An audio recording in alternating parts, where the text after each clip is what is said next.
Olla. Ai jumalauta.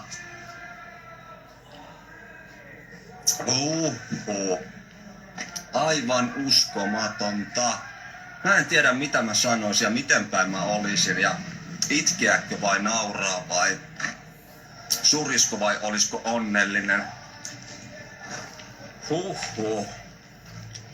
Tää on aina tätä, että mun elämä menee solmuun. Mun elämä vittu menee aina solmuun, kun naiset tulee. Mikä siinä on?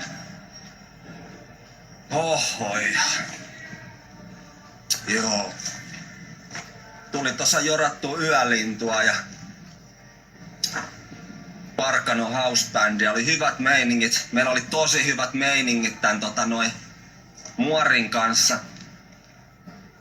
Pitkän aikaa tanssittiin ja viihdyttiin ja sit mä sanoin hänelle, että nyt mun täytyy lähteä käymään tyhjentää rakko, että mä tuun sitten jonkun ajan päästä tanssimaan. Niin sillä matkalla mä olin kerinnyt ottaa 5 askelta, maksimissaan 5 askelta. Joku nainen nappaa mua kädestä. Sä tuut munkaan tanssitte, sä tuut viemään. Olisi, mitä vittua nyt tapahtuu? En mä osaa viedä. En mä mitään paritansseja osaa. Se nainen, se oli niin innoissaan. Se oli oottanut sitä hetkeä. Se oli oottanut sitä hetkeä, kun se pääsee iske. Se oli oottanut sitä hetkeä, kun mä irrotan itseni tästä muoristani. Vittu. Huhhuh. Se nappas mut, että nyt lähdetään tanssi. Sä viet. Se mä rupesin vikisee siinä, niin sit mä sanoin, okei. No sit ruvettiin jo jorailemaan, vittu meillä oli niin ihana. Meillä oli kyllä tosi kiva. Siinä oli niin hehkeä nainen. Vittu, täällä on joku useampi 1000 ihmistä. Ja mestan hehkein nainen tulee riuhtaseen mut, että nyt lähdet tanssimaan. 45-vuotias. Ja niin uskomattoman viehättävä, uskomattoman seksikäs nainen. No me tanssittiin tossa sit pidempi tovi. Mä aina välillä yritin sanoa, että hei, nyt täytyy mennä tyhjentää rakko tonne noin.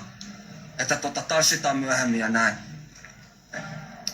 Niin ja sitten hänen kaverinsa tulee siihen mulle puhumaan, että kuinka viehättynyt tää hänen kaverinsa on minusta. Ja se on harvinainen juttu, että hän ylipäätänsä viehättyy kenestäkään saati lähteä tuolla tavalla tanssimaan ja näin. Ja mut vedettiin sellaiseen pyörämyrskyyn. Tää on festarikesä. Nallukka on ihan ihmeessä, nallukka on ihan sekasi, kun nää naiset sekoittaa mut. Huhhuh.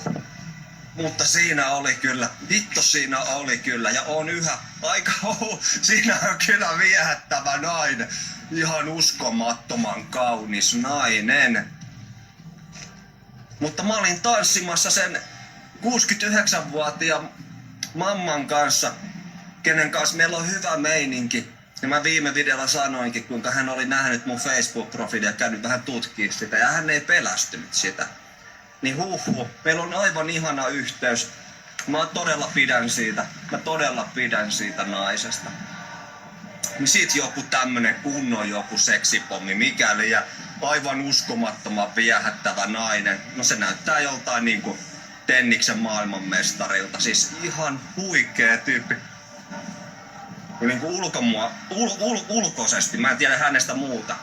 Se oli me tanssittiin kyllä tuossa varmaan tunnin verran tai jotain, mutta ja pussailtiin ja tää on tätä mun elämää. Kun nämä naiset tulee, sit ne repii mua kädestä, tuu tänne, tuu tonne. Ihan jokainen eri suunti, niin mitä vittua mä teen, mä oon pulassa. Sit mä oon yhtäkkiä ihan kuses, mä munasin ja mokasin ihan kaiken. Mä jäin vaan sit yksin siihen, niin johonkin tiedät, että se nuotti on palamaan tai tälleen näin. Oho, kaikki palo karrelle. Vittu, että hoho. Nämä on näitä asioita, mitä mun täytyy vielä oppia ja miten mä suhtaudun näihin. Ja kun mä oon kuitenkin semmonen, että mä innostun, mä lähden mukaan siitä. Mä elän, mä oon semmonen tähtisädetikku. kun puhutaan tämmöisistä hetkistä, niin mitä mä voin siinä hetkessä, mitä mun pitäisi tehdä, miten mun pitäisi olla. Mä en käsitä, mä en tajua. Nyt mä pääsin lähteä vähän karkuun ja mä oon omissa oloissani, tuli Jemma Bisselle ja... Mut kun mä menen tonne takaisin, niin siellä on ainakin 2 naista, ketkä haluu todella kiimaisesti tanssia mun kanssa ja tehdä muuhun vaikutuksen ja elää mun kanssa. Aika vitun